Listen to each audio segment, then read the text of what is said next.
Morfeo ha encontrado el equilibrio entre suavidad y firmeza para crear el mejor colchón. El más valorado por nuestros clientes. Compra online y pruébalo durante 100 días.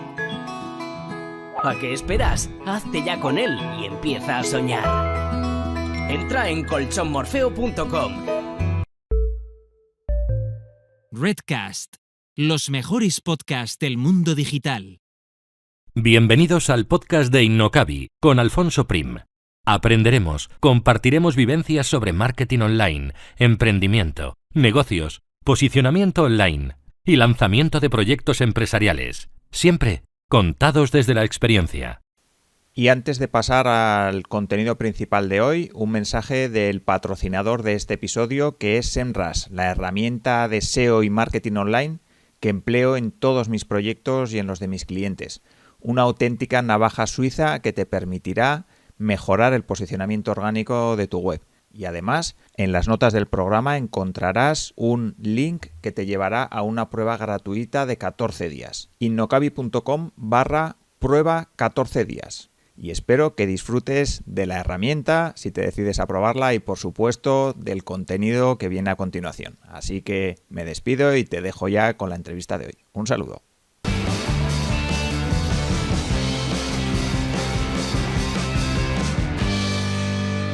Hoy hablamos con Antonio López, fundador de la agencia SEOstar.es y Country Manager para España y LATAM en Semrush, una de las herramientas más conocidas en el mundo del marketing online y especialmente del mundo SEO, y con quien vamos a hablar de estrategias para posicionar una página web.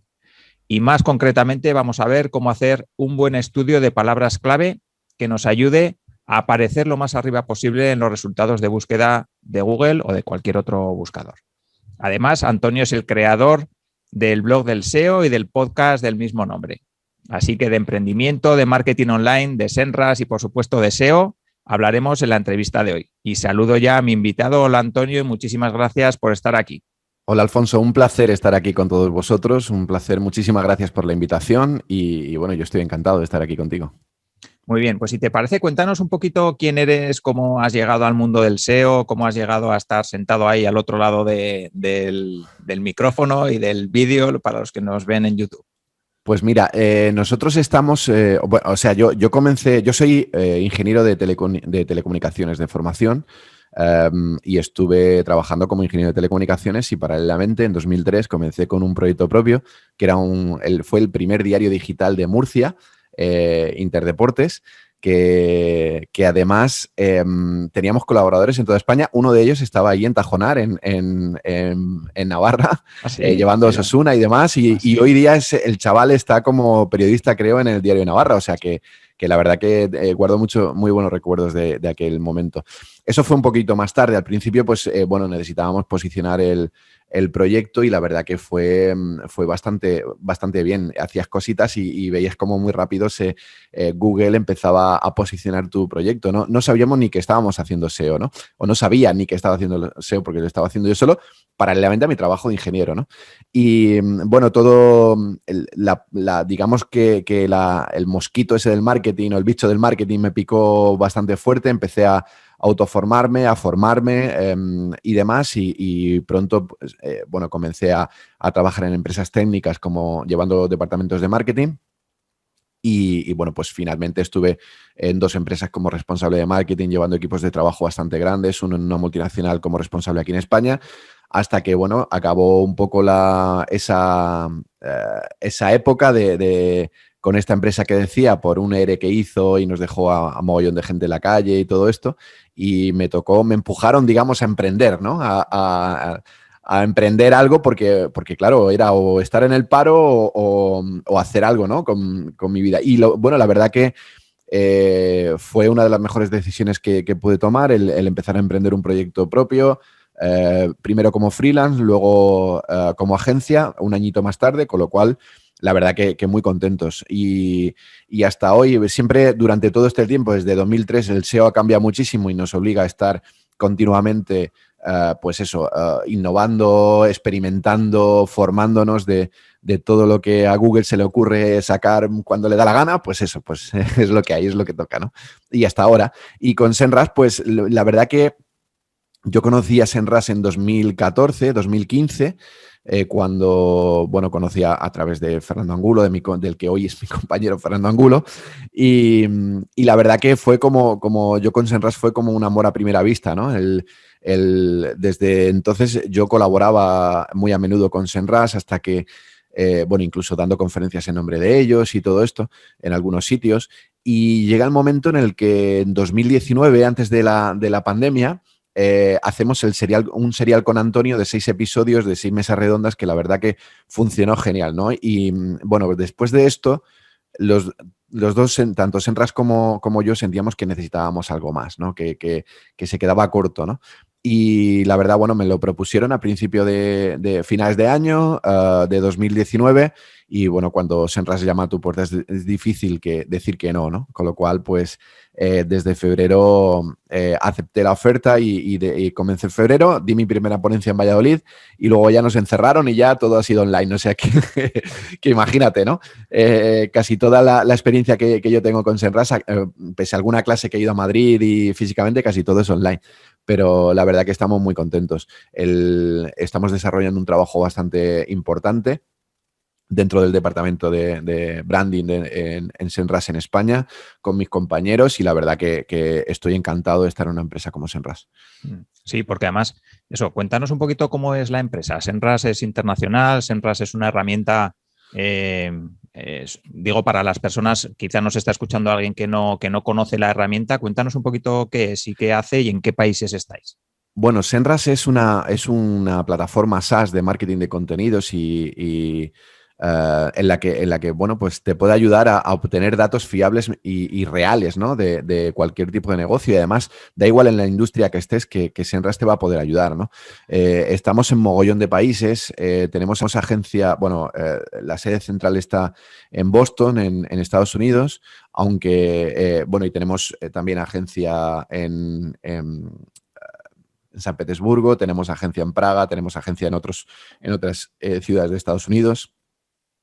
Se supone que la sede de España, no tenemos sede en España, yo estoy como aquí en mi oficina, ¿no? de SEOstar, pero es como si yo estuviese en San Petersburgo o en Praga, ¿no? Que son las dos más cercanas que nos pilla. Al final es una plataforma global con más de 7 millones de usuarios y que ha hecho movimientos muy importantes en los últimos meses, movimientos económicos que la verdad que bueno, potencian la marca y potencian mucho todo lo que Senras es, ¿no?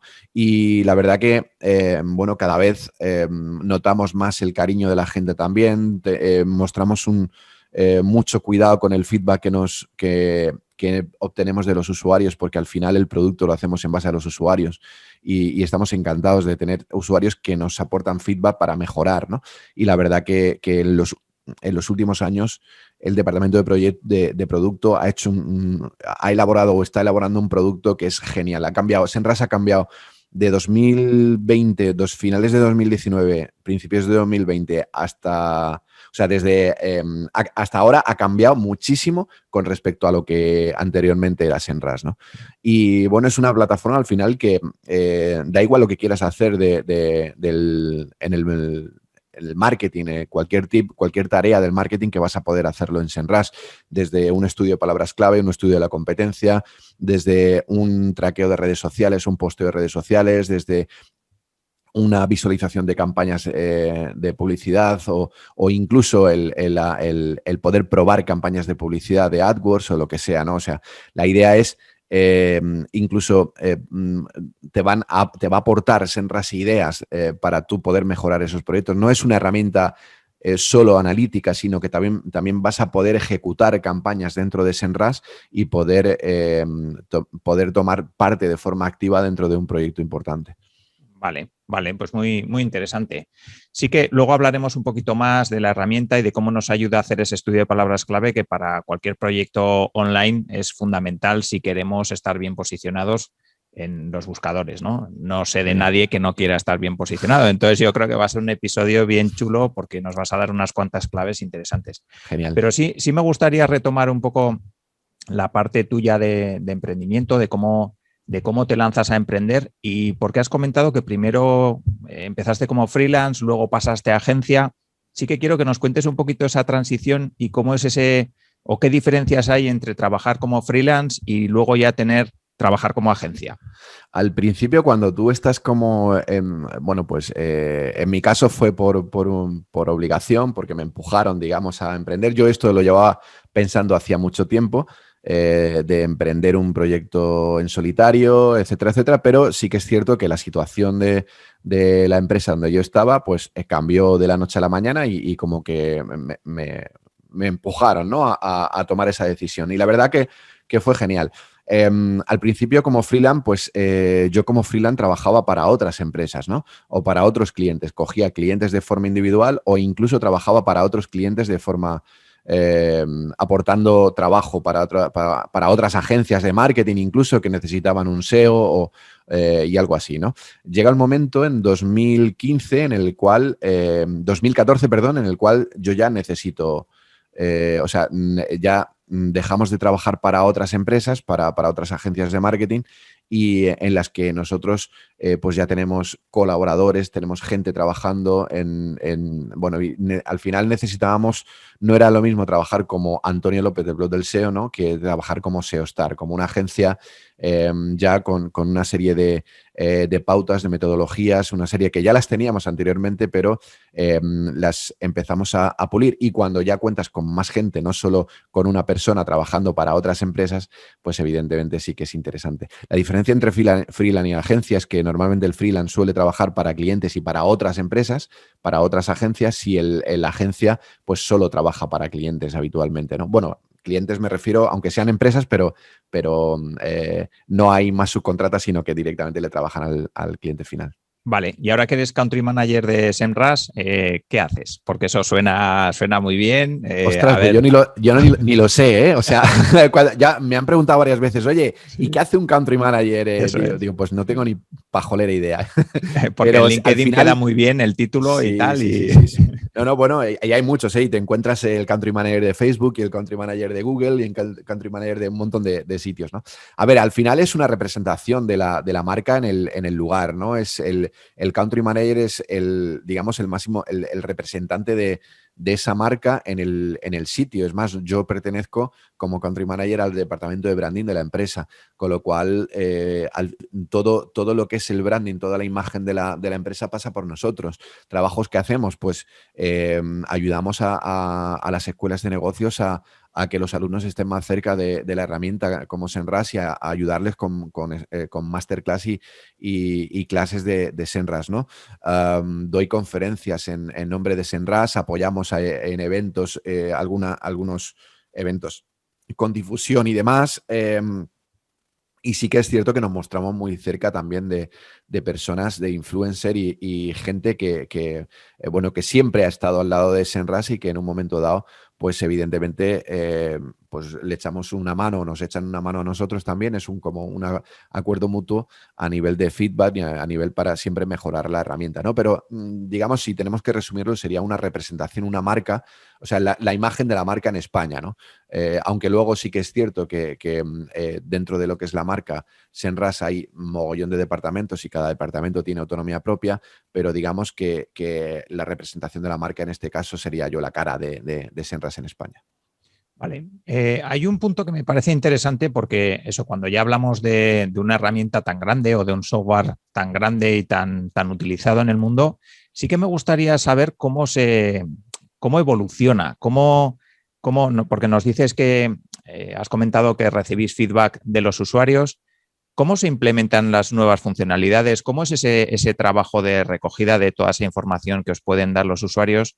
¿Cómo rankeáis, digamos, qué queréis implementar, qué no, o qué dejáis para más tarde? ¿Cómo es ese trabajo de mejora de una herramienta que la usa tanta gente? Nosotros en SEMrush están trabajando más de 1000 personas dentro de lo que es la plataforma, tanto dentro como fuera de ella, ¿no? Tanto empleados como contract externos que están contratados para algún fin dentro de SEMrush. Hay que tener en cuenta que tenemos un departamento de producto muy potente en el que incluso tenemos líderes de equipo en cada parte del proyecto, es decir, cada parte del proyecto tiene una serie de ejecuciones, una serie digamos, de pautas y hay un líder de proyecto por cada pauta. es interesante saber digamos, el feedback de los usuarios que obtenemos y luego la visión global también del proyecto, evidentemente, del departamento de marketing y del departamento de producto. La visión global que puedan tener ellos de ideas que se le pueden ocurrir al departamento de producto, al departamento de marketing o incluso al departamento de ventas, ¿no? Pero también en base a los usuarios del feedback que tenemos. Por eso vas a encontrar dentro de Senras un montón de botones de sugiérenos un widget, dinos qué te parece, etcétera, etcétera, ¿no? Y luego, pues, esos influencers con los que trabajamos a nivel global, a nivel mundial, que están muy cercanos de nuestro, que nos apoyan en conferencias y demás, también están, bueno, pues todo el rato también hablándonos de la herramienta, de qué cosas mejorar, feedback de algunas cositas, y todo eso lo utilizamos dentro del departamento de producto, me refiero, lo evaluamos, vemos si merece la pena esa implementación. Oye, si merece la pena y va a tener un tirón importante, pues evidentemente se implementa. Pero la evolución siempre es como yo siempre digo que es como un elefante, ¿no? Que tarda en arrancar porque necesitamos ver exactamente que va a funcionar, pero cuando arranca ya arrasa con todo, ¿no? O sea, va con todo. Vale. Sí que me gustaría preguntarte también a nivel un poco de cotillo, ¿qué tal los lleváis con Google? O quiero decir, este tipo de herramientas enfocadas a SEO, ¿tenéis algún tipo de relación con Google o nada? Cada uno es independiente. Siempre hay relación con Google y con todo. Al final dependemos de Google, dependemos de todo, ¿no? Google nos conoce, Google conoce, yo creo, a todos los miembros que hacen cabeza de Senras, conocen a los dueños, conocen digamos, a los Global Marketing, a los Global Manager, a todos. Yo creo que los conoce. Pero también es cierto que tampoco le duelen prendas a Google en decirnos cuando nos equivocamos o cuando metemos la pata, ¿no? En ese sentido, también con mucho cariño y con mucho respeto, evidentemente, pero sí que es cierto que bueno, a nosotros que estamos en el tipo regional marketing, no nos llega esa información de las altas esferas, ¿no? Estamos hablando de empresas que ya están en un nivel económico, en un nivel bastante grande, y ahí nosotros no llegamos, ¿no? No creo, no. Sí. Yo no conozco a John Mueller directamente, ni conozco. Más, le pregunto cosas por Twitter y me responde a 2 de cada 50, sí, por ejemplo, ¿no? No, pero sí que es cierto que si intentamos mantener colaboraciones muy estrechas o por lo menos información muy estrecha y contacto muy estrecho con aquellas empresas que para nosotros son importantes, ¿no? Sí, vale, muy bien. Sí que me gustaría que entremos ya un poco en harina en cómo podemos hacer un buen estudio de palabras clave. Bueno, primero me gustaría preguntarte qué es un estudio de palabras clave y cómo puede ayudar, por si hay alguna persona que nos está escuchando ahí fuera que dice, ¿qué es eso de un estudio de palabras clave? Cuéntanos un poquito qué es y cómo ayuda a una estrategia de posicionamiento SEO. A ver, el estudio de palabras clave al final es realizar un estudio de tu propio, basado en los objetivos de tu empresa para posicionar una serie de URLs, una serie de proyectos dentro de tu página web. Eso, digamos, la versión corta. La versión larga es que todo esto ha cambiado mucho desde hace mogollón de tiempo. Nosotros tenemos que tener establecidos los objetivos muy claros. Hace mucho tiempo tú marcabas una serie de palabras clave que tú querías posicionar y incluso las agencias SEO, algunas, en su momento, te estoy hablando anterior a 2013 incluso, 2012, 2011, te presentaban presupuestos y te los presentaban por número de palabras clave, es decir, el número de palabras clave que te iban a posicionar, ¿no? Todo esto yo creo que yo nunca he trabajado así con número de palabras clave, siempre hemos ido a dominio y desde 2013, 2014 que nacimos como en solitario, y la verdad que tienes que tener muy en cuenta cuál es el proyecto, cuál es la estrategia del proyecto y cuáles los objetivos del proyecto para comenzar a elaborar una serie de palabras clave.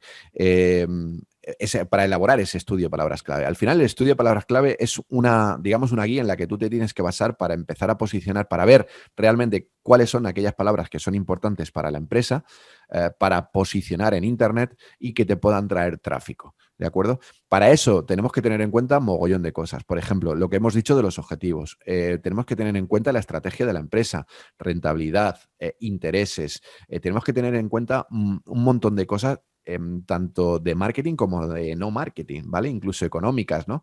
Para saber exactamente cómo vamos a posicionar, tenemos que tener en cuenta a la competencia, qué está haciendo la competencia en nuestro sector, por qué palabras clave están apostando. Y la verdad que un buen keyword research, un buen estudio de palabras clave puede facilitarte mucho la vida o te la puede complicar mucho en el caso de que lo hagas mal. Tampoco podemos copiar lo que hace la competencia porque no está bien. No es que no esté bien, es que estás copiando las cosas que hacen mal también la competencia, ¿no? Y no todo lo que para la competencia es rentable, para nosotros también va a ser rentable. También es cierto que el Keyword Research ayuda, el SEO al final ayuda a descubrir nuevas líneas de negocio que pueden ser interesantes. Y no es la primera vez que yo como SEO hemos estado planificando el SEO de un proyecto y hemos abierto nuevas líneas de negocio para ese negocio, para esa web, en las que no habían pensado, ¿no? Normalmente la mayoría de ellas son de internacionalización porque te encuentras un montón de visitas de distintos países y dices, ostras, ¿y por qué no? ¿No? ¿Y por qué? Si tienes un montón de visitas de Ecuador, de Bolivia, de Colombia, ¿por qué no dar el salto, ¿no? en habla hispana? O a lo mejor gente que tiene versión en portugués, pero no se ha planteado nunca saltar el charco e invertir en Brasil, por ejemplo, ¿no? Pues todo esto, al final, ese estudio te hace que puedas dar en el clavo con la estrategia SEO y para elaborar contenidos. Hay una cosa muy importante que tenemos que tener en cuenta y es la intención de búsqueda de esa palabra clave. Si nuestro proyecto es un proyecto tipo transaccional, ya sabemos, bueno, por ahí tengo alguna conferencia sobre intenciones de búsqueda y además la podéis buscar si buscáis Antonio López de intenciones de búsqueda, seguro que saldrá alguna ponencia por ahí, en la que hablo de los 6 tipos de intenciones de búsqueda que aparecen en los guidelines de los Quality Writers. De esas intenciones de búsqueda, pues tenemos que saber exactamente las palabras clave que nosotros vamos a apostar en qué intención de búsqueda están, ¿no? Por ejemplo, si nosotros tenemos una tienda online, pues vamos a apostar por esa intención de búsqueda do o device action, ¿no? Es decir, vamos a intentar que la gente busque nuestro producto para hacer algo, ya sea comprar, alquilar, vender, lo que sea, ¿no? En este caso sería comprar, ¿no? Ahora, si es un blog, nuestra página web, pues la intención de búsqueda de los usuarios para esa palabra clave va a ser informativa. En este caso va a ser del tipo now, ¿no? Con lo cual, pues nosotros tenemos que trabajar la intención de búsqueda en las palabras clave que nosotros vayamos a trabajar y eso tiene que estar también contemplado dentro del Keyword Research. Para eso nos ayudan también herramientas, ¿no? Podemos hacerlo con herramientas gratuitas tipo el Keyword Planner de AdWords o que tienes que tener alguna campaña activa y todo esto, ¿no? Que tampoco...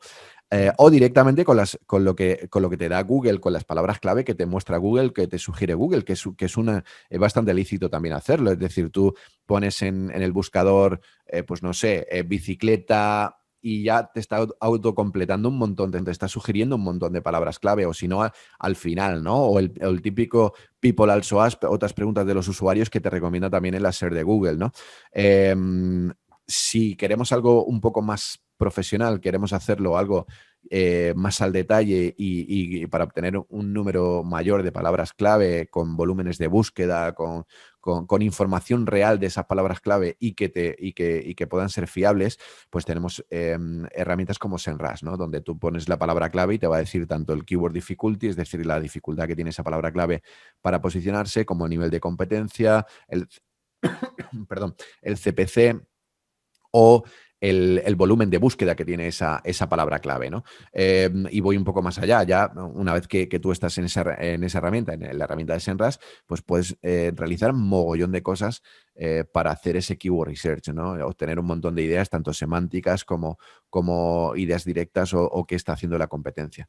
Hay varias cositas, varias herramientas. Hay una herramienta en concreto de SEMrush que se llama On-Page SEO Checker, donde tú le marcas la landing que tú quieres analizar y te va a decir exactamente las palabras clave que tienes que trabajar, las palabras clave que está trabajando la competencia, cómo lo está trabajando la competencia, el uso que está haciendo en el H1, en los H2, en el body, en el uso que está haciendo en el título, en la metadescripción, los porcentajes que manejas, los que manejas tú y los que maneja la competencia para saber hasta dónde puedes llegar, ¿no? El uso semántico de las palabras, la semántica, el TF y el IDF, es decir, te da un montón de datos para tú poder elaborar una serie de pautas para mejorar el contenido de esa landing y poder estar a la altura de la competencia. Y eso lo podemos meter dentro de nuestro estudio de palabras clave y la verdad que es bastante interesante. Hay que tener en cuenta que el estudio de palabras clave puede ser global para todo el proyecto o puede ser, digamos, sectorizado o clusterizado, ¿no? Puede ser para un clúster en concreto de una categoría o una temática, lo que sea, o puede ser incluso para un producto o para un post. Nosotros cuando elaboramos un calendario editorial y hacemos un briefing de contenidos, elaboramos un keyword research para elaborar el post de ese, para que el copywriter pueda tener una base de palabras clave sobre las que trabajar, ¿no? Tanto palabras clave directas como palabras clave secundarias, como palabras clave semánticas y otras preguntas de los usuarios también, ¿no? Preguntas que puedes encontrar en Google. Al final se trata de basarte en los objetivos de la empresa y elaborar, ver qué palabras clave son más importantes para el negocio, para atraer tráfico y poder posicionarlas y elaborar un contenido interesante para posicionar esas palabras en Google. Vale. Por centrar un poco el tiro, vamos a poner un ejemplo. ¿Te parece, Antonio? Vamos a pensar que tenemos una web... Me he enrollado mucho. No. O sea, está muy bien y ha sido muy claro y muy preciso, pero quizá nos está escuchando alguien que nunca ha hecho un estudio de palabras clave, que no sabe mucho de SEO y dice, ya, pero eso en mi web, ¿cómo lo llevo a la práctica, no? Claro. Vamos a intentar centrarlo con un ejemplo. Vamos a suponer que vendemos, no sé, linternas, por decirte algo. Sí. Vamos a pensar que tenemos un e-commerce de linternas. Okay. Y entonces venimos y decimos, Antonio, a ver cómo hacemos un estudio de palabras clave. Pues, bueno, primero lo que decías, ¿no? Hay que ver qué objetivos hay. Pues vamos a pensar que lo que queremos es vender y queremos crear la estructura de la web y queremos, bueno, pues hacer un plan de contenidos, por ejemplo, que vamos a tener un blog. Entonces, a ver cómo el estudio de palabras clave, cómo lo podemos hacer y cómo nos ayuda a generar esa estructura, a generar ese plan de contenidos. Lo primero que tenemos que hacer en este caso es saber exactamente la estructura de la web.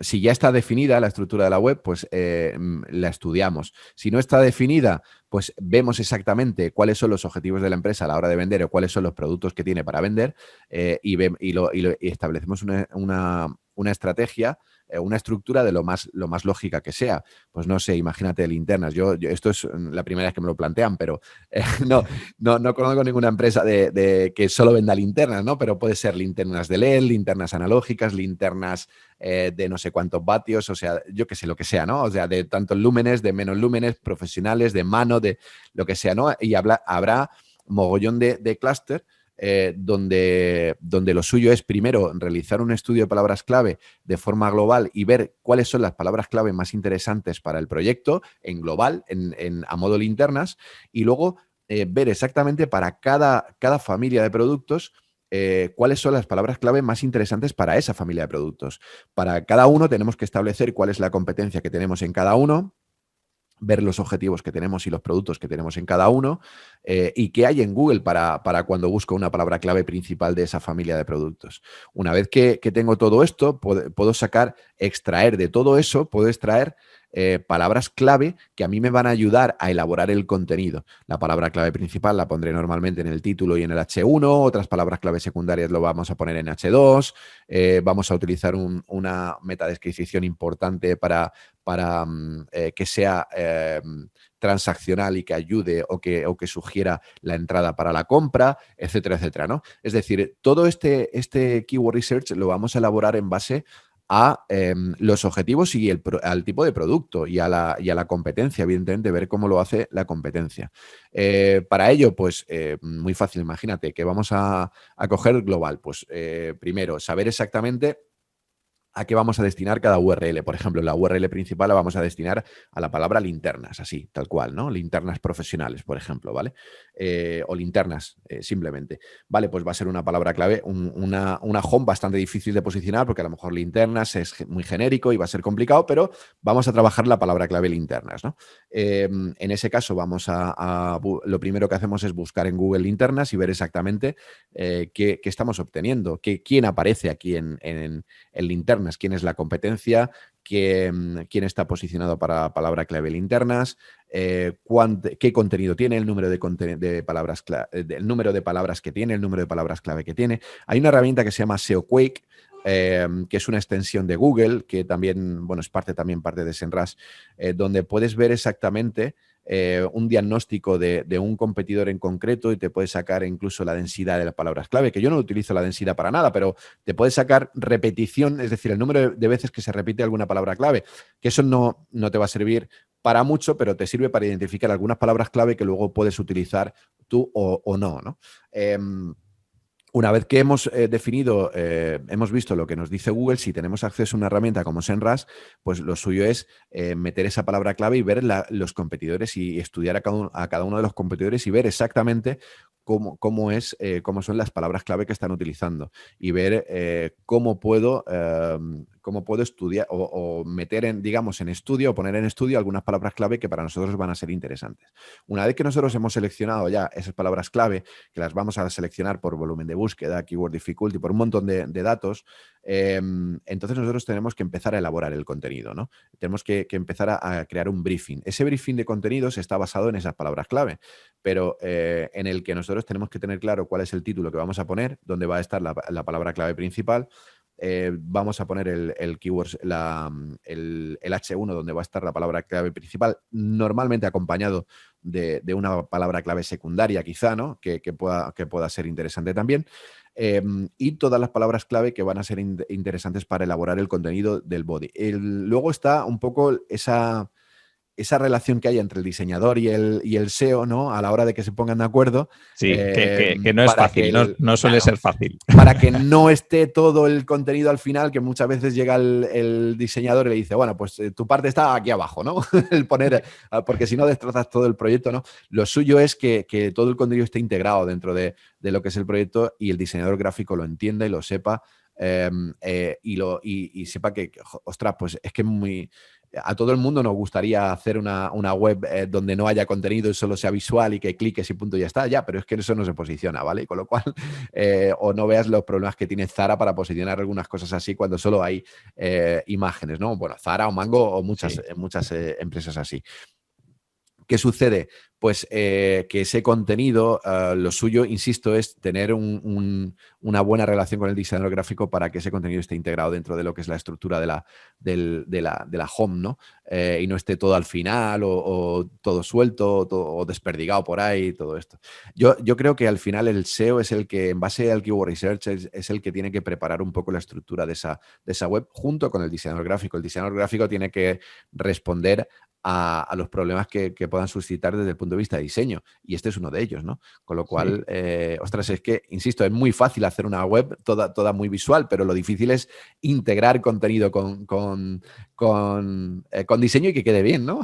Sí. Eso es importante. Yo creo, si nos está escuchando algún diseñador, bueno, pues que se muerda la lengua. Pero vamos, yo creo que el que manda ahí es el copy y el SEO. Y luego el diseñador, pues que intente adaptar el diseño lo mejor que pueda a los textos. Yo tengo mucho respeto, sobre todo por los diseñadores gráficos, porque me peleo mucho con ellos. Es más, la relación entre el SEO y el diseñador gráfico siempre va a ser tormentosa, porque de lo contrario ninguno de los dos estaría haciendo bien su trabajo.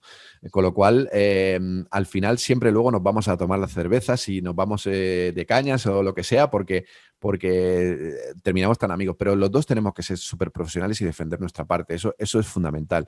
Pero sí que es cierto que cada vez más estoy yendo a cursos de formación para empresas de diseño gráfico, empresas de diseño de páginas web y todo esto, para tener en cuenta ciertas cosas que los diseñadores gráficos en formación no han tenido, ¿vale? Y que puedan tener en cuenta que una página web sin esos elementos principales de esas H1, esos H2, esos contenidos, esos enlaces internos, todo esto, sin todo eso, o esos etiquetados, ¿no? Y marcados, sin todo eso no se va a poder posicionar esa página web. ¿Ok? La prueba, yo hace tiempo recordaba una página que ganó unos premios web de un cliente mío, SEO. No nos dejaron tocar la portada, no nos dejaban tocar casi nada. Encima, incluso después ni me pagó el cliente. O sea que ganó los buen premios cliente, web, ¿no? ganó los premios web de un diario de Vocento, un diario potente. Y a los 2 meses desapareció el cliente. O sea que dio en quiebras la empresa, cerró la empresa, no recibía nada. Y la verdad que hicieron un diseño visual, o sea, y no nos dejaban poner nada de contenido en ningún sitio, ¿no? Y claro, yo decía, vale, pues este diseño gana premios, pero no gana dinero, ¿no? Gana un premio, pero no gana dinero. Y al final lo que queremos es ganar dinero. ¿Que ganas premios adicional? Pues genial, pero lo suyo es ganar dinero, ¿no? Sí. En internet se gana dinero. Sí, Parece que vamos. no, pero se tiene que ganar dinero, ¿no? O sea, yo no conozco a nadie que esté en internet que no quiera ganar dinero, que no esté para ganar dinero. O sea, Claro. Y más si tienes un negocio, si tienes un hobby y escribes porque te apetece y así pasas los domingos, pues oye, perfecto. Cada uno hace lo que quiere con su tiempo, pero desde luego que si quieres... Aún así, también quieres ganar dinero. Bueno, al final no es dinero, a lo mejor es imagen, es diversión, lo que sea, pero al final ganas algo, ¿no? Siempre ganas algo. Sí. Vale, sí me gustaría comentar, bueno, hay un par de cosas que has hablado aquí de competencia y has hablado de volúmenes de búsqueda y los dos conceptos me parecen importantes. Pero por centrar un poco, sí que me gustaría, cuando alguien hace un estudio de palabras clave, el resultado que quiere obtener es un conjunto de palabras que tienen que ver con esas palabras clave semilla, digamos, que había. Entonces, el resultado puede ser un Excel con un montón de palabras clave, con cada palabra clave, cuántas búsquedas mensuales tiene, etcétera. Y a partir de ahí es cómo se ordenan los contenidos y cómo se da estructura a cada una de las páginas. Exacto. Entonces, ahí es muy importante lo que comentabas también de cómo se da esa estructura, cómo se crea el copy y luego cómo se da diseño a la página web, ¿no? Entonces, eso me parece fundamental. Y luego, has comentado el tema de la competencia, que yo creo que es fundamental también cuando queremos posicionar algo. Digamos que nosotros nos vamos a posicionar porque vamos a quitar a otro que estaba ahí antes que nosotros. Exacto, eso es. Entonces, has comentado también que copiar la estrategia de nuestros competidores, pues bueno, lo único que conseguiremos es estar por detrás de ellos, ¿no? Eso es. Entonces, por eso es muy interesante siempre mirar qué es lo que están haciendo para intentar, bueno, pues superarles y hacerlo mejor, lógicamente. Totalmente. O sea, es fundamental, mira, tener en cuenta, a la competencia mirándolo, pero o sea, tener un foco sobre la competencia, no obsesionarnos, pero sí que tenemos que ver realmente qué es lo que está haciendo bien la competencia. Destacar qué es lo que está haciendo bien y detectar los errores que está cometiendo también y los puntos de mejora de la competencia. ¿Por qué? Porque esos son los puntos que nosotros podemos mejorar. Nosotros no vamos a mejorar la competencia, pero podemos mejorar nuestro proyecto y podemos basarnos y no copiar, pero sí basar algunas estrategias que haga la competencia. Si hay una palabra clave que le ha atacado de una determinada forma pues y la ha atacado bien, está en primera posición, pues quizá esa posición, voy a tratar de quitarle esa posición haciendo lo mismo pero de otra forma, ¿no? Consiguiendo quizá la misma idea pero con otra metodología o de otra forma, ¿no? Metiéndole más enlaces o metiéndole de otra forma para conseguir arrebatar esa primera posición. Al final, si hacemos lo mismo siempre vamos a tener los mismos resultados. Yo creo que lo decía Einstein, ¿no? No harás cosas distintas si todos los días hace lo mismo, ¿no? Los resultados siempre van a ser o sea, no vas a obtener los resultados distintos si siempre hacemos lo mismo, ¿no? Pues esto pasa, o sea, si estudiamos a la competencia, hacemos lo mismo que ellos, los resultados como poco, o sea, como mucho va a ser como ellos, ¿no? Y vamos a estar justo por detrás porque Google tiene memoria también, ¿no? Obviamente, ¿no? Entonces, tenemos que ver qué hace la competencia para mejorar siempre lo que hace la competencia. Sí, y ahí yo creo que sí que disponer de una herramienta que te permita ver qué es lo que está haciendo la competencia sí que es fundamental, porque dices, a ver, vale, yo puedo meter la palabra clave linternas militares en Google y ver qué resultados tengo, pero bueno, mucho más allá de eso, visualmente y sin herramientas va a ser complicado. Entonces, aquí yo sí que creo que es necesario tener una herramienta pues tipo Senras. Claro, date cuenta que tú por sí solo en Google, pues tú puedes ver como un proyecto, puedes analizar todo el proyecto con tus propios ojos y ver exactamente palabras clave que utilizan en el H1, palabras clave que utilizan en el título, todo esto, ¿no? Pero tú no puedes ver la inversión que está haciendo en AdWords. Por ejemplo, tú a lo mejor ves que sale algún anuncio de Google Shopping, pero no sabes la cadencia que tiene ni la inversión que ha hecho con un histórico de meses anteriores, desde 2012 incluso que tenemos el histórico, ¿no? O no puedes ver la inversión que ha hecho en Display o inversión que ha hecho en Google Shopping. Tampoco puedes ver la evolución que ha ido teniendo, si ha tenido algún tipo de caída o de penalización ese proyecto en concreto, o si una palabra clave está más arriba o más abajo, ¿no? En un momento dado. Al final, si disponer de una herramienta es esto, cualquier SEO que se precie tiene que trabajar con herramientas, ¿no? No se puede trabajar sin una herramienta que te dé datos, ¿no? O que pueda darte información. La información es poder y el SEO necesita ese poder al final. Y esta herramienta, pues al final tiene que darte soluciones, aparte de datos, soluciones, ¿no? Y creo que Senras en este caso sí que está muy por encima de las expectativas en este caso. Y luego la otra parte que has comentado y que me parecía interesante era el tema de volúmenes de búsqueda, porque igual hay una persona ahí que nos está escuchando y dice, joder, yo tengo un Excel lleno de palabras clave con las búsquedas mensuales y digo, pues la que más tenga, ¿no? Pero Sí. no necesariamente hay que atacar las palabras clave que más búsquedas tengan. Claro, mira, date cuenta, la palabra Zara tiene 4 millones de búsquedas de 4 Claro, millones de pero búsquedas vete al y mes. posiciónate. Pero claro, eso es. Vete y posiciona por la palabra Zara, ¿no? Aquí tenemos que tener en cuenta un montón de cosas. Tenemos que tener en cuenta las veces que se busca esa palabra mensualmente por la gente, es decir, el volumen de búsqueda. Tenemos que tener en cuenta la dificultad que tiene esa palabra clave para ser posicionada. Tenemos que tener en cuenta la competencia que tiene, incluso en AdWords, esa palabra clave. O también un indicativo que suele ser bastante certero es el CPC de esa palabra clave. Es decir, lo que pagan los usuarios o sea, las empresas que pagan por esa palabra clave a Google, cuánto están pagando mensualmente, ¿no? O cuánto están pagando por cada clic. Esto es un indicativo bastante interesante para saber cómo está esto, ¿no? Por ejemplo, si tenemos una palabra clave, pues una palabra clave bastante chula, con un volumen de búsquedas de, yo qué sé, de 20.000, 30.000, ¿no? No sé, bicicletas eléctricas, 74.000 de volumen de búsqueda. Pero el CPC que tiene es de 0,09 euros, o sea, 9 céntimos de euro. Ostras, y luego el keyword difficulty es súper complicado y te encuentras a Decathlon, te encuentras a empresas muy tochas en las 3 primeras posiciones que va a ser imposible posicionar por esa palabra clave. Ostras, pues a lo mejor tenemos que establecer algún tipo de estrategia de AdWords con un CPC tan bajo y vendiendo nosotros un producto que es una bicicleta eléctrica por encima de los 1.000 euros la mayoría o de los 600 o lo que sea, donde la rentabilidad va a ser muy alta. Solamente con una bicicleta que venda ya va a merecer la pena, ¿no? Con lo cual, pues con un CPC tan bajo de 9 céntimos, por ejemplo, pues va a merecer la pena hacer esfuerzos sobre AdWords, además de poder hacer esfuerzos sobre SEO, pero sobre todo sobre AdWords, ¿no? Ya que el CPC es muy bajo y el volumen de búsqueda es muy alto.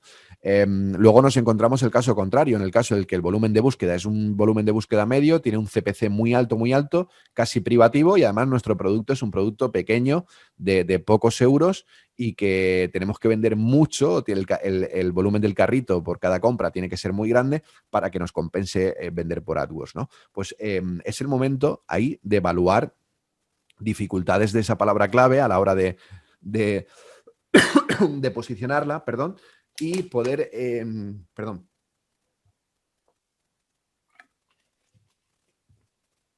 dificultades de esa palabra clave que podemos tener en Google a la hora de posicionarlo y el nivel de competencia que tiene, ¿no? Y luego ver quién está posicionado para esa palabra clave también, ¿no? Creo que es fundamental. Sí, sí, eso es lo que decías, ¿no? Porque si está el Amazon de turno, si está el Decathlon de turno, el Corte Inglés, pues hombre, intentar posicionarnos para esa palabra clave, no te digo que va a ser imposible, pero desde luego fácil no va a ser. Es que imagínate, ¿no? Luego tenemos, hay una herramienta dentro de SEMrush que es el Traffic Journey, donde te muestra la página web, la que tú estás analizando, y dónde va la gente después de esa página web. Esto viene muy bien para robarle tráfico a las marcas, ¿no? Tú pones una marca y Google solo va a posicionar, normalmente solo posiciona 2 URLs de esa marca. Bueno, lo normal. Luego hay excepciones en que luego te posiciona más, ¿no? Pero solamente te muestra 2 URLs en la SERP. Esto creo que fue desde 2018, creo que fue, o 2019, el cambio que hubo en Google de diversidad de dominios. En junio creo que fue. No recuerdo el año, pero yo creo que fue 2018, 2019. Sí, yo creo que fue por ahí, sí. Y a partir de ahí, bueno, IKEA lo pasó bastante mal, el Corte Inglés, ¿no? Todo esto, ¿no? Que ponías IKEA y te aparecía todo en una página. Y obviamente, cuando tú entras al Traffic Journey de SEMrush y ves exactamente que pones Zara, por ejemplo, y ves que después el 5% de la gente vuelve a google.com a buscar, dices, ostra, pues va a tener un 5%, va a tener un pogo sticking importante. El pogo sticking es cuando alguien, por si los oyentes no lo saben, que seguro que lo sabrán porque son súper crack en el mundo del SEO, pero lo explico por si acaso. Es cuando entras a Google, buscas una palabra clave, entras en el primer resultado, no te convence lo que encuentras en el primer resultado y vuelves a la búsqueda y pinchas en el segundo resultado. Eso se llama pogo sticking, ¿no? Esto lo podemos medir incluso y podemos ver exactamente. Y en el caso de Zara, por ejemplo, Zara.com, pues vemos como el 5% de la gente vuelve a Google a buscar al segundo, el tercer, el cuarto resultado. Claro, cuando hablas del 5% de un volumen de búsqueda pobre, dice, de un número de visitas, no sé, de 10.000, 20.000 visitas, dice, bueno, vale, pues el 5% de 10.000 visitas son 500 visitas, ¿no? Con lo cual dice, bueno, pues 500 visitas ni me arriesgo yo a todo esto ya, pero es que el volumen que tiene, o sea, el tráfico que tiene Zara son 54 millones de visitas, con lo cual al mes, o sea, el 5% de 54 millones es mucho, son muchas visitas ahí que hay sueltas y que nosotros podemos entrar.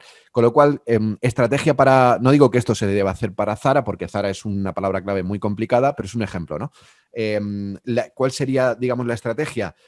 Crear un contenido para pelear por esa palabra clave Zara, que no le vamos a arrebatar ni la primera, ni la segunda, ni la tercera posición, pero quizá podemos estar ahí en el top 5, top 6, donde nosotros podamos posicionar algo relacionado con Zara y que pueda buscar ese usuario que rebota de Zara a Google otra vez, ¿no? Y robarle ese tráfico a las marcas importante. Y esto no solo...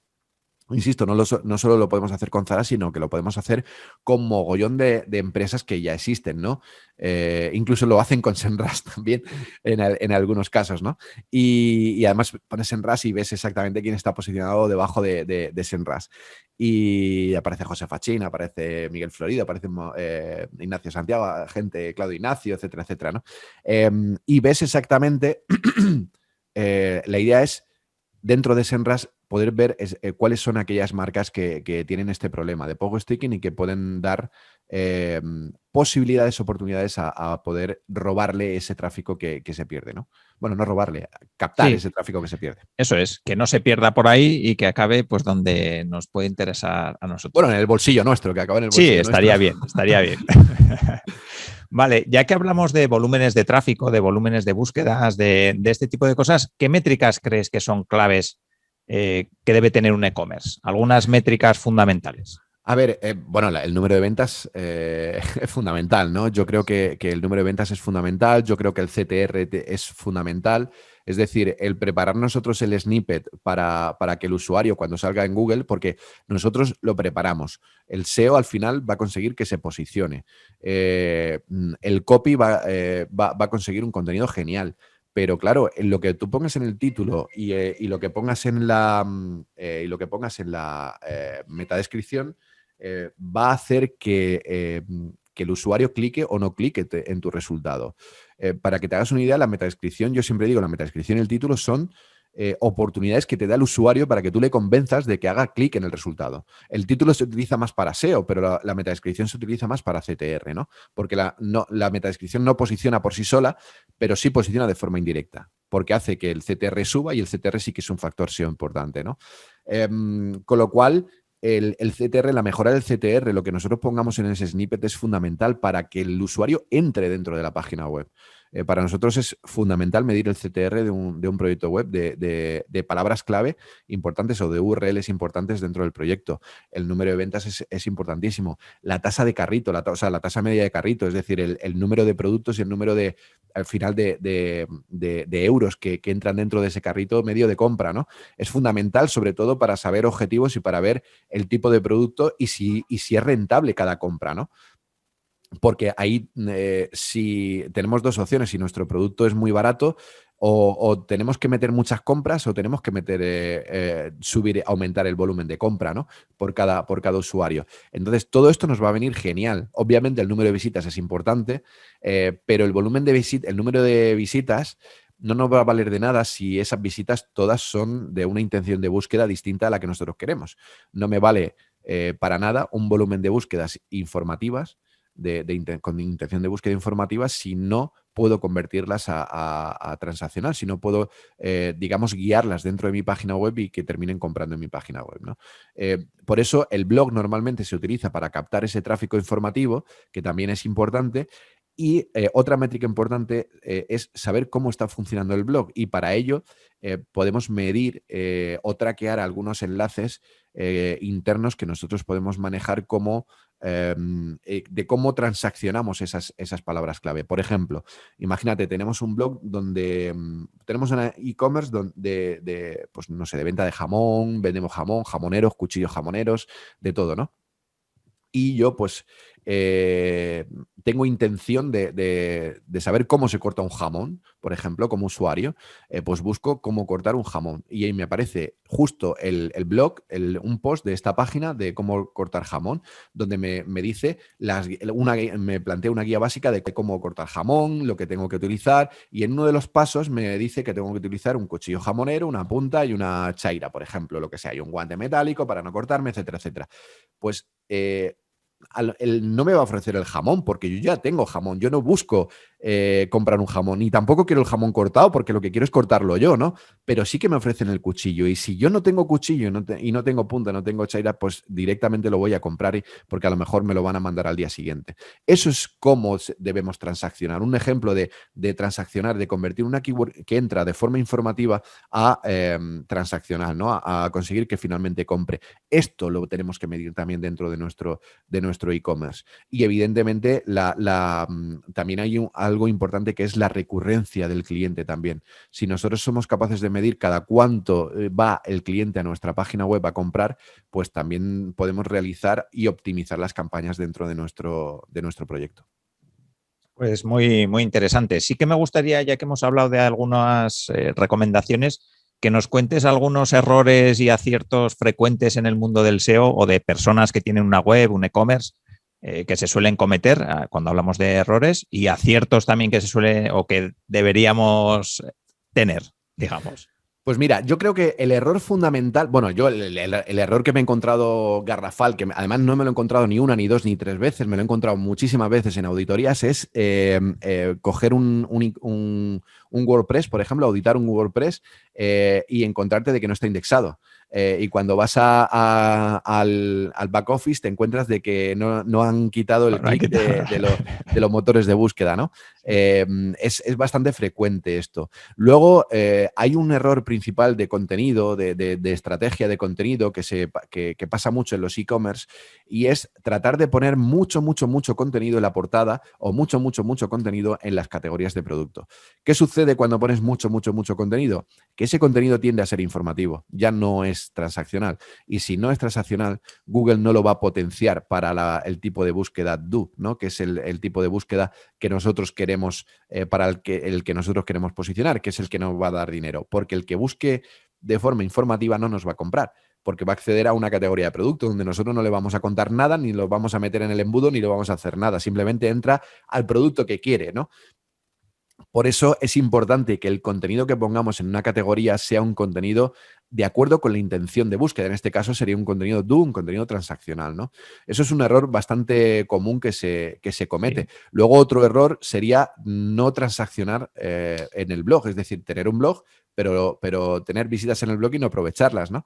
Como esto que decía. Yo ponía un ejemplo en una conferencia, ponía un ejemplo de Sanitas, ¿no? Que tenía el blog y no era capaz de sacar ni un solo enlace interno a partes pues bueno, de tratamientos y todo esto que puedes realizar en el hospital de Sanitas o incluso en el propio Sanitas o ni siquiera de algún seguro que tú puedas contratar específico. Nada, no sacaba nada. Con lo cual yo decía, digo, ¿y entonces para qué escriben, no? O sea, ¿para branding o para...? Claro, Pero son visitas. les vacías, habrán ¿no? dicho que es bueno tener un blog y habrán dicho, pues venga, vamos a tener un blog, pero no saben Oye, para qué, ¿no? con todos los respetos al SEO de Sanitas, que seguramente tiene que ser genial y no le hacen caso para nada, seguro. Seguro. Que esto suele pasar, que seguramente el SEO de Sanitas seguro le habrá dicho un mogollón de cosas y luego no le hacen caso, que esto pasa mucho. Sí. O sea y bueno, ahí hay más errores, pero la verdad que hace tiempo sacaba un listado en una conferencia, un listado de los 10 errores más frecuentes que me encuentro en las auditorías, ¿no? Y uno de ellos era ese de la indexación. Hay otro importante que es en el no tener los objetivos claros. No tener objetivos en un principio. Y eso es fundamental. Si no tienes objetivos, la has cagado, pero desde el principio. Porque no puedes tener una estrategia, no puedes tener un keyword research bien hecho. Claro. Y obviamente los objetivos yo creo que es el principio de todo proyecto. Sí, la verdad que sí, has hecho un resumen con algunos errores muy interesantes y el de las categorías y el de la home, ese especialmente me ha gustado mucho porque creo que es un error muy típico y muy fino también para intentar solucionarlo. Mira, hay un error que ya no es error, ya esto es, yo invito a la gente a que haga un estudio de los colores de su página web y haga un estudio de los colores de los botones y todo lo que hacen en e-commerce, ¿vale? Los colores mandan mucho, y te lo dice un daltónico, que yo soy daltónico, que yo confundo colores, pero sí, es cierto que los colores al final es neuromarketing, ¿no? Y hay colores que te evocan una cosa y colores te evocan otra. Y creo que trabajar los colores de una web no se debe hacer al tuntún, se debe hacer basado en un estudio y en unos objetivos, ¿no? Por ejemplo, si quieres trabajar el mundo de las ofertas, pues seguramente los botones van a ser rojos porque denota pues prisa, ligereza, última hora, etcétera, etcétera, ¿no? Los bancos casi todos utilizan el azul porque es más tipo seguridad, más fortaleza, más tal, ¿no? Todo el tema de ecología y agricultura, todo el tema de salud, sanidad, normalmente utilizan el verde. Toda la parte de e-commerce utilizan el naranja, no me preguntes por qué, pero Amazon utiliza el naranja, PC Componentes utiliza el naranja. Creo que MediaMarkt utiliza el rojo, pero porque es corporativo suyo, pero poco más. Y sí que es cierto que yo invito a todo el mundo a que haga un estudio de los colores de su página web para ver realmente si lo está haciendo bien o si está perdiendo clientes o tracción directamente por no tener los colores adecuados. Al final, lo que haga el usuario, la experiencia que el usuario tenga dentro de la web va a tener que ver también con el SEO, con el apartado SEO. Sí. Esa parte también es interesante. Bueno, Antonio, estamos llegando casi al final, pero te veo un micro super pro ahí. Quiero que nos cuentes por qué tienes ese micro, si tienes un podcast, si publicas con cierta frecuencia o no. Bueno, pues yo vengo, antes he dicho que yo vengo del mundo del periodismo también, tenía mi propio portal digital, he entrevistado a mogollón de gente, mogollón bueno, pues no sé, Rafa Nadal, a Pau Gasol, Garbajosa, Fran Rijkaard, a Ronaldinho no llegué, pero casi. Sí. Y estuve a punto, ¿no? En aquel momento. A punto porque apareció por la sala de prensa, pero por la zona mixta, pero no estaba cambiado, no jugué ese partido. Y la verdad que esto me ha llevado a estar en radio muchísimo, muchísimo tiempo. A mí me encanta la radio. He estado colaborando mucho tiempo con Onda Cero. Y luego hace un par de años hicimos Iñaki Tobar y yo, Iñaki Tobar de Webpositor, teníamos un proyecto conjunto que era Lancera Digital, que era un programa de radio que hicimos 1 hora de marketing todas las semanas, se emite a los domingos por la tarde a nivel nacional en FM, en Gestiona Radio. Y la verdad que era bastante interesante. Hicimos 42 programas, que se dice pronto. Y la verdad que cuando a mí me gusta hacer las cosas, me gusta hacerlas bien. Y no cuesta nada bucear un poco por internet y ver cómo lo hacen los profesionales a nivel de sacar una tarjeta de sonido más o menos profesional, un micro más o menos profesional, etcétera, etcétera, que se escuche de forma correcta. Yo ahora mismo, por ejemplo, estoy con una tarjeta Behringer que no es muy cara, que podrá estar sobre los 30 euros más o menos. Una tarjeta, tengo la mesa de mezclas por ahí preparada, pero no la tengo conectada todavía, la tengo en la sala de grabación. Y un micro Behringer también de la misma marca, que no llegará a 30 euros tampoco el micro, con lo cual no es un Sennheiser, ni es un Shure, ni es de estos que cuestan 500 euros, ni nada de esto, ¿vale? Y con eso saca un sonido bastante interesante. Con lo cual, insisto, a que a mí me gusta hacer las cosas bien y creo que sacar un sonido, el sonido es... bueno, en un podcast es el 100%, obviamente, ¿no? Pero en un vídeo es el 50% del vídeo y creo que debemos trabajarlo mucho. En el caso mío, pues bueno, también tengo un podcast muy pequeñito, nada comparado a Innovaki, evidentemente. Es muy chiquitito, donde pues yo me explayo y comento mis cosas y lo que me apetece y lo que me da la gana, sin línea editorial y sin nada, ¿eh? Yo ahí no tengo ni sponsor ni nada, o sea que... y de vez en cuando pues quiero hablar de intenciones de búsqueda, pues sí, cojo y hablo de intenciones de búsqueda, lo que sea, ¿no? Pero no es algo súper profesional, ni tengo tampoco una necesidad de publicar todas las semanas, ni un compromiso con la audiencia de publicar todas las semanas, porque tampoco me lo solicitan directamente, ¿no? Pero bueno, ahí está. La verdad que hay mogollón de programas y me hace ilusión porque yo vengo del mundo de la radio y a mí las ondas me encantan, ¿no? Con lo cual, pues es fundamental.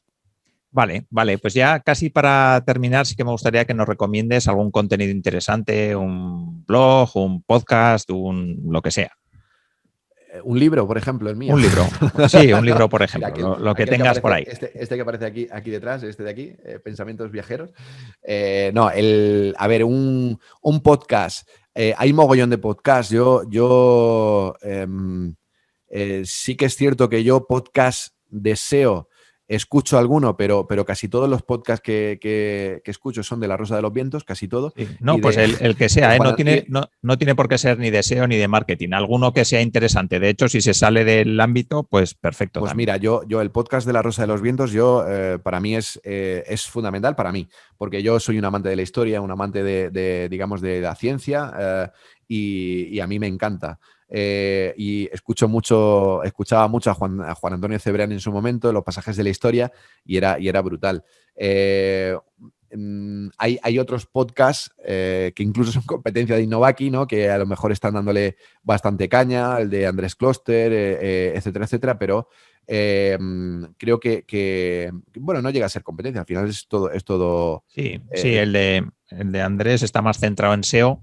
Eso es. El mío más centrado en emprendimiento, negocios digitales. Exacto. Pero bueno, exacto. sí. O sea que además es un podcast muy bueno y muy recomendable. Así que. Exacto. Y luego el canal de YouTube de Senras le estamos dando bastante caña. No tiene muchísimos suscriptores. Estamos en un nivel más o menos de unos 17.000 suscriptores. Pero estamos dándole bastante caña, sacando vídeos todas las semanas, píldoras de cómo hacer cosas del marketing digital. Y la verdad que pinta bastante bien. O incluso los webinars que hacemos, que los publicamos ahí directamente. Y el blog de Senras también estamos dándole últimamente bastante caña, que está convirtiéndose en referencia, digamos, del marketing digital a nivel nacional. Bueno, sí, en habla hispana incluso. Sí, el blog de Senras es totalmente recomendable. Así que todos aparecerán en las notas del programa. También pondré en las notas del programa una prueba gratuita de 14 días de Senras para quien quiera probar la herramienta que vamos, merece la pena al 100%, y de hecho es la herramienta que yo uso, así que bueno, la recomiendo de primera mano porque la conozco. O sea que... Perfecto. Y nada, para terminar, Antonio, ¿dónde te pueden encontrar? ¿Dónde pueden encontrar a Senras las personas que quieran saber más de ti, de la herramienta? Pues aquellos que quieran saber más de Senras, directamente en senras.com, en es.senras.com, y ahí os ponéis en contacto con nosotros. A mí me pueden encontrar en cualquiera de las redes sociales, en Twitter, en LinkedIn, me buscan como el blog del SEO o Antonio López. Bueno, es complicado lo de Antonio López porque tengo digamos, para mí es... ¿cómo se dice? La buena suerte de coincidir en nombre con el mejor pintor vivo que hay ahora mismo en el mundo, ¿no? Que es una máquina. Pero la mala suerte del que a la hora de buscar a Antonio López siempre encuentran al famoso y al bueno, ¿no? Que es el pintor. Que la verdad que yo lo admiro mucho, brutal, porque me parece que es una máquina en todos los sentidos y no solo en pintura, ¿eh? O sea que desde aquí, si nos escucha, que no creo, un saludo para mi tocayo. Sí. O directamente en el blog del SEO.com, que también se pueden poner en contacto con nosotros. Vale, pues perfecto. Pues entonces aparecerá todas las notas del programa, todas las referencias que nos ha dado Antonio, la prueba gratuita de Senras. Y nada, solo me queda darte las gracias por este rato que has compartido, por tu conocimiento, por enseñarnos a hacer un estudio de palabras clave en condiciones y profesional. Así que muchísimas gracias por estar aquí. Muchísimas gracias a ti, Alfonso, por la oportunidad, por la invitación y para mí es un placer. Hasta la próxima siempre. Muy bien, pues nada, hasta aquí el episodio de hoy. Espero que os haya gustado, que hayáis disfrutado de la entrevista, que podáis poner en práctica todo lo que hemos comentado sobre el estudio de palabras clave, que podáis probar la herramienta y ver cómo funciona y cómo os ayuda en vuestros proyectos digitales. Y nos vemos en el siguiente episodio. Un saludo. Si quieres avanzar con tu startup, empresa o proyecto emprendedor, en Innocabi encontrarás la información que te ayudará a conseguirlo. www.innocabi.com